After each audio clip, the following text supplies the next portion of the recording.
Let's talk about debt. See, for a lot of people, debt has brought excitement and happiness, allowing them to purchase some things that they enjoy. A new car, holiday, or a family home. But once we get over that initial excitement, we start to go through those other waves of emotion, such as stress, anxiety, and fear, as we realize that we need to somehow pay back all the money that we borrowed. Now, as a young boy, I was always told that you should never borrow money. And even if you do, you should pay it back off as fast as possible. But over the past 10 years, my view of that has completely changed, and the things that we were taught back then no longer apply. Let me explain. See, here in Australia, you can get an interest rate on your mortgage for as low as 1.9%. So when you compare that to the average return of the ASX over the past 30 years of 9.4%, investing any extra cash rather than paying off your mortgage just seems like the smarter way to go. But there is so much more to consider. See, paying off your mortgage is a guarantee, where investing your money may be a very volatile experience and you could even lose your money. So what is the modern way to growing your wealth and paying off your mortgage at the same time? You can go the simple way of just splitting your cash, some into your mortgage and some into investing, but there is a much better way to do it, and it is called debt recycling. See, in its simple form, debt recycling is a process of slowly converting your mortgage into an investment loan and then building an investment portfolio that earns passive income. You then channel all of the surplus cash flow into repaying your mortgage, and each time you repay your mortgage, you then increase your investment loan at the same rate and use this new money to buy more investments. See, your mortgage is what some people would refer to as bad debt or non-deductible debt, as you can't claim any of the tax credits on your mortgage repayments. And if you use your equity in your home to invest, this is now creating good debt or deductible debt, as the interest repayments are tax deductible.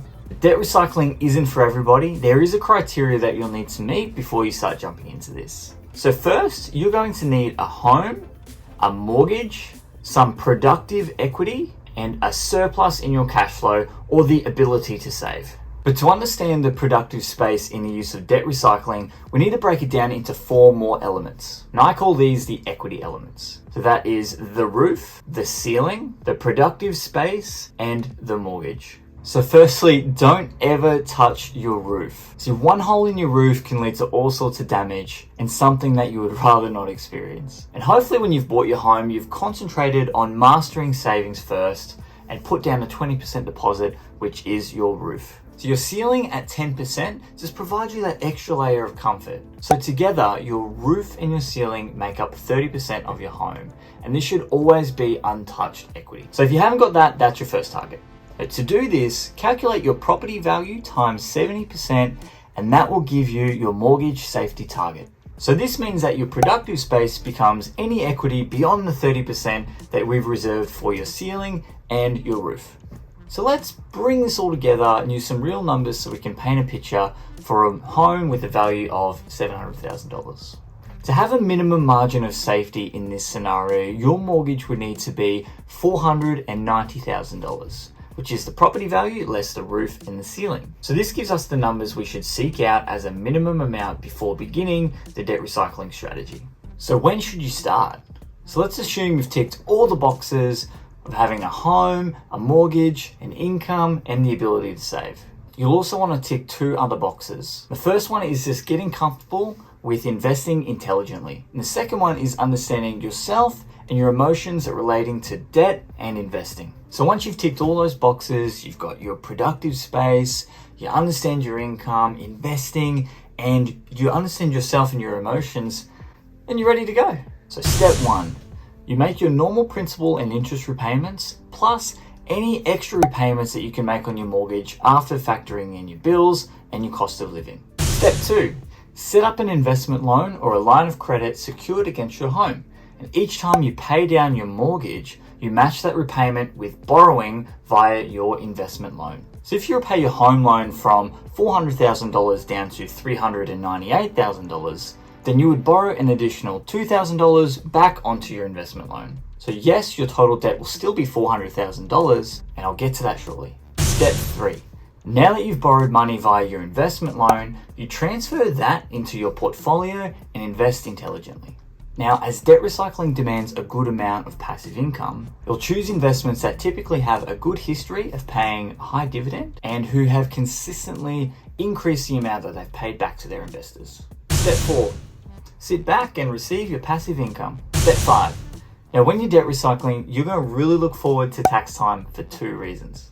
Firstly, you receive the tax deduction for any interest that you've paid on your loan. Secondly, if you've invested in Australian companies, you're going to get franking credits, and these are so much more valuable than tax deductions. Step 6. Now that your cash flow has been injected with some extra passive income and healthier tax returns, you then channel that into paying back your mortgage. And this means that each time you can just pay a little bit extra to your mortgage. And as a result, you can borrow more and then put that back into your investment portfolio. There is a difference in timing with cash flow. So you'll pay interest on your investment loan every single month, whereas your investments will only pay dividends quarterly or even every 6 months. To make it easy for myself, I've set aside at least 12 months worth of interest repayments in cash, set aside for the first year. Step 7, rinse and repeat until you have no mortgage left. Now, it may take a couple of years, but eventually over time you've completely replaced or recycled your mortgage with your investment loan. Yes! Debt-free! Wait. Still got an investment loan. Look, I know what you're thinking. You still have debt at the end of this. This is the reality of debt recycling. And when you start to really understand how it works, you'll welcome and appreciate the newfound investor debt. Now, this is what allowed you to invest the whole way through while channeling your extra cash flow into your mortgage repayments. And it's also the reason why you save so much in tax. You can even take it one step further, and once you've completely paid off your mortgage, just start to channel all of the cash flow that you had from before into paying off your investment loan, and then you'll be completely debt-free. With this strategy, I'm on track to pay off my mortgage in 9 years compared to the 30-year term that we originally took out. But like I said, this strategy isn't for everybody. You may be a really conservative person who doesn't like the idea of debt or might not be comfortable with the higher levels of volatility with investing a large sum. So just make sure that you do your research and you look at those kind of things before you start to partake in one of these strategies. And if you're not sure, drop a comment below and I'll be able to get back to you and help you out.